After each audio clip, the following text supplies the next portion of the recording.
வணக்கம். தமிழகம் செய்திகளோடு இணைந்து கொள்ளும் நான் மகளினி கமலநாதன். முதலில் தலைப்புச் செய்திகள்.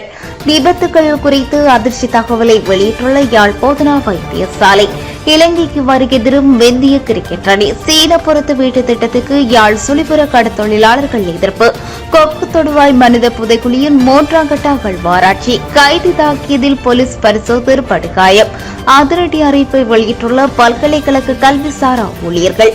ஜனாதிபதி நிதியத்தின் மூலம் வழங்கப்படும் புலமை பரிசில் வேலை திட்டம். பணிப்புறக்கணிப்பு இடைநிறுத்தம். புகையிரத தொழிற்சங்கங்கள். பாதாள குழுவினரை கட்டுப்படுத்த எதிர்க்கட்சியும் ஒத்துழைப்பு வழங்க வேண்டும். இனி வருவன விரிவான செய்திகள். முதலில் இலங்கை செய்திகள். புத்தளம் அனுராதபுரம் பிரதான வீதியில் உள்ள நீர்வளங்கள் அதிகார சபை அலுவலகத்துக்கு முன்பாக சொகுசு காருடன் கேப்டக வண்டியொன்று மோதியதில் விபத்து ஏற்பட்டுள்ளது. குறித்த சம்பவமானது நேற்று மாலை இடம்பெற்றுள்ளது. அனுராதபுரம் பகுதியில் இருந்து புத்தளம் நோக்கி சென்ற சொகுசு கார் ஒன்றுடன் புத்தளத்திலிருந்து அனுராதபுரம் நோக்கி சென்ற கேப்டக வாகனம் ஒன்று கட்டுப்பாட்டை இழந்து மோதியுள்ளது. இதன்போது கார் தலைகீழாக புரண்டு முற்றாக சேதமாகியுள்ளது. அதேவேளை காரில் பயணித்தவர்கள் அதிர்ஷ்டவசமாக உயிர் தப்பியுள்ளார்கள் என்றும் கேப்டக வண்டியின் சாரதி போலீசாரினால் கைது செய்யப்பட்டு பிணையில் விடுவிக்கப்பட்டுள்ளார். இந்நிலையில் சம்பவம் தொடர்பான மேலதிக விசாரணைகளை பொத்தள போலீசார் மேற்கொண்டு வருகின்றனர். ஜனாதிபதி ரணில் விக்ரமசிங்கவுக்கும் ராஜபக்சர்களுக்கும் இடையில் கடந்த 10ஆம் தேதி காலை அவசர ரகசிய கலந்துரையாடல் ஒன்று இடம்பெற்றுள்ளதாக தெரிய வந்துள்ளது. இந்த கலந்துரையாடலில் ஐக்கிய தேசிய கட்சியின் சார்பில் ஜாகல ரத்நாயக்க மற்றும் ரணில் விக்ரமசிங்க மாத்திரமே பங்கேற்றுள்ளதுடன் பொதுஜன பெரமுன கட்சியின் சார்பில் மஹிந்த ராஜபக்ச மற்றும் பசில் ராஜபக்ச ஆகியோர் பங்கேற்றுள்ளனர். இந்த கலந்துரையாடலில் பேசப்பட்ட விடயங்கள் தொடர்பில் அதிக தகவல் வெளியாகவில்லை. எனினும் நேற்றைய தினம் நாடாளுமன்றம் ஒத்திவைக்கப்பட்ட வேளை ஜனாதிபதி தேர்தலுக்கான காலவரையறையற்ற தீர்மானிப்பது தொடர்பான விவாதமே பிரதானமாக அமைந்திருந்ததாக தெரிவிக்கப்படுகிறது. அத்துடன் ஐக்கிய தேசிய கட்சியும் பொதுஜன பெரமுன கட்சியும் இணைந்து ஜனாதிபதி தேர்தலுக்கான வேட்பாளரை முன்வைப்பது தொடர்பில் மிகவும் ரகசியமான கலந்துரையாடலை நடத்தியிருக்கலாம் என அரசியல் ஆய்வாளர்கள் தெரிவித்துள்ளனர். இந்த கலந்துரையாடலில் முக்கிய கட்சிகளின் சார்பில் உயர்மட்ட தலைவர்கள் மட்டுமே கலந்து கொண்டுள்ளமை குறித்து அதிகம் பேசப்படுகிறது. இந்த ஒரு ரகசிய சந்திப்பு என அரசியல் அவதானிகள் சுட்டிக்காட்டியுள்ளனர். ஜனாதிபதி தேர்தல் நடைபெறுமா இல்லையா என்ற விவாதம் எழுந்துள்ள நிலையில் அரசியல் மட்டத்தில் பரபரப்பு நிலைமையை ஏற்படுத்தியுள்ளமையும் குறிப்பிடத்தக்கது. தரம் 1 முதல் உயர்தரம் வரை கல்வி கற்கும் குறைந்த வருமானம் பெறும் குடும்பங்களைச் சேர்ந்த மாணவர்களுக்கு ஜனாதிபதி நிதியத்தின் மூலம் வழங்கப்படும் புலமை பரிசில் உதவித்தொகை இன்று முதல் மாவட்ட மட்டத்தில் செயற்படுத்த ஏற்பாடுகள் மேற்கொள்ளப்பட்டுள்ளன. அண்மையில் கொழும்பு மாவட்டத்தில் மாணவர்களுக்கு புலமை பரிசில்கள் வழங்கும் நிகழ்வு ஜனாதிபதி ரணில் விக்ரமசிங்க தலைமையில் அலரி மாளிகையில் இடம்பெற்றிருந்தது. இந்நிலையில் ஏனைய 24 மாவட்டங்களுக்கான புலமை பரிசில் வழங்கும் நிகழ்வு இன்று முதல் நாடளாவிய ரீதியில் முன்னெடுக்கப்பட உள்ளன. இந்த நிகழ்வானது பதுளை, மாத்தளை மற்றும் யாழ்ப்பாணம் மாவட்டங்களில் நாளைய தினமும், கிளிநொச்சி மாவட்டத்தில் நாளை மறுதினமும் இடம்பெற உள்ளது. எதிர்வரும் 15 மற்றும் 16ஆம் தேதிகளில் வவுனியா, மட்டக்களப்பு, இரத்தினபுரி, காலை, நுவரெலியா ஆகிய மாவட்டங்களிலும், களுத்துறை, மன்னார், அம்பாறை, குருநாகல், கண்டி போன்ற மாவட்டங்களிலும் எதிர்வரும் 17ஆம் தேதியும் புலமை பரிசில் வழங்கும் நிகழ்வு நடைபெற உள்ளது. மேலும் முல்லைத்தீவு, திருகோணமலை, பொலனறுவை ஆகிய மாவட்டங்களில் எதிர்வரும் 19ஆம் தேதி, 22ஆம் தேதியும் புலமை பரிசுகளை வழங்குவதற்கு ஏற்பாடுகள் செய்யப்பட்டுள்ளமையும் குறிப்பிடத்தக்கது. ஸ்ரீலங்கா பொதுஜன முன்னணியின் வேட்பாளராக தற்போதைய ஜனாதிபதி ரணில் விக்ரமசிங்கே போட்டியிட மாட்டார் என ரஷ்யாவிற்கான முன்னாள் தூதுவர் உதயங்க வீரதுங்க தெரிவித்துள்ளார். ஜனாதிபதி தேர்தலில் மொட்டு கட்சி நிச்சயமாக வேட்பாளர் ஒருவரை களமிறக்கும் எனவும் அவர் குறிப்பிட்டுள்ளார்.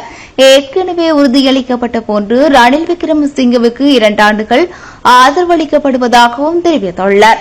அதன் பின்னர் ரணிலின் அரசியல் பயணம் தனியான பாதையிலும், மொட்டு கட்சியின் அரசியல் பயணம் தனியான பாதையிலும் நகரும் எனவும் ஜனாதிபதி தேர்தல் வாக்குச்சீட்டில் மொட்டு கட்சியின் சின்னம் நிச்சயமாக இருக்கும் எனவும் அவர் கூறியுள்ளார். மேலும் கூட்டணி அமைத்துக் கொண்டாலும் சின்னத்தில் மாற்றமில்லை எனவும் அவர் சுட்டிக்காட்டியுள்ளார்.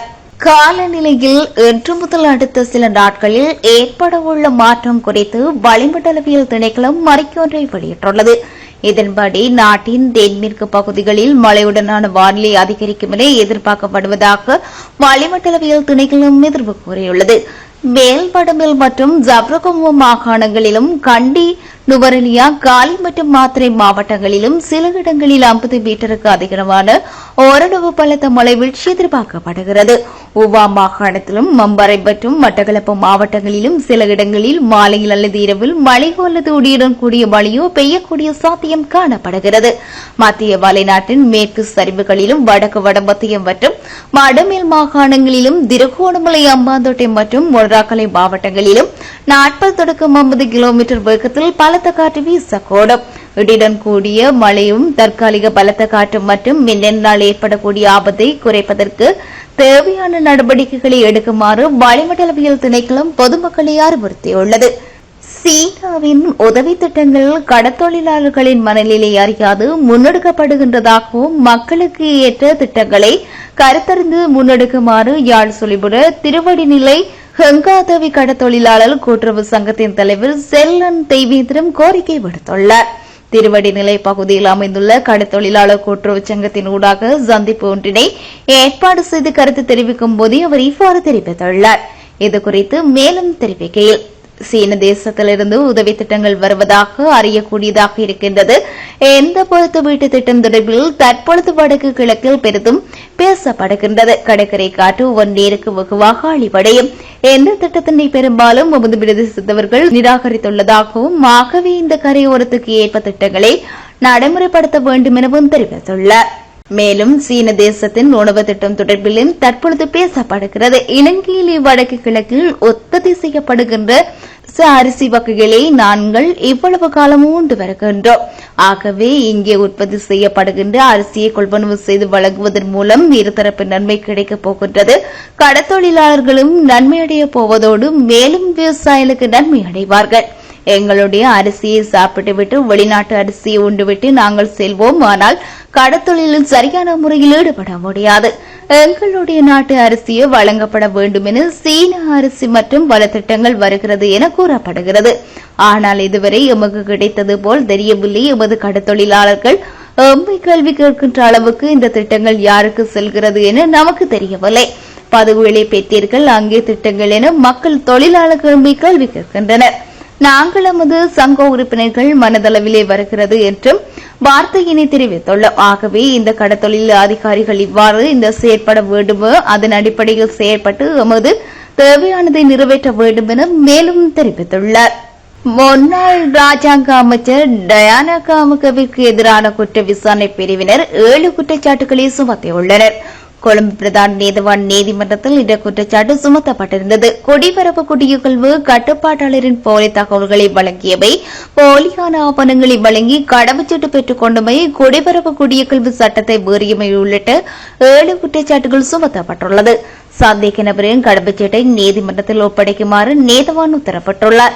வெளிநாட்டு கடவுச்சீட்டுடைய டயானா காமுக நாடாளுமன்ற உறுப்பினராக பதவி வகிக்க முடியாது என கூறி இந்த வழக்கினை விசாரணை செய்த நீதிமன்றம் டயானாவின் நாடாளுமன்ற உறுப்பினர் பதவியை ரத்து செய்தது ஏற்கனவே தீர்ப்பு வழங்கியிருந்தது. இந்நிலையில் ஏனைய குற்றச்சாட்டுகள் உள்ளடங்கிய குற்றப்பத்திரிகை ஒன்றை குற்ற விசாரணை பிரிவினர் நீதிமன்றத்தில் முன்வைத்துள்ளனர். இந்த வழக்கு எதிர்வரும் ஆகஸ்ட் மாதம் 1ஆம் தேதி மீண்டும் விசாரணைக்கு எடுத்துக் கொள்ளப்பட உள்ளது. யாழில் இடம்பெறும் வேதி விபத்தினால் அவசர சிகிச்சை பிரிவுகளில் அனுமதிக்கப்படுபவர்களின் எண்ணிக்கை அதிகரித்துள்ளதாக யாழ் போதனா வைத்தியசாலையின் விபத்து மற்றும் அவசர சிகிச்சை வைத்திய நிபுணர் கந்தையா மணி தீபன் தெரிவித்துள்ளார்.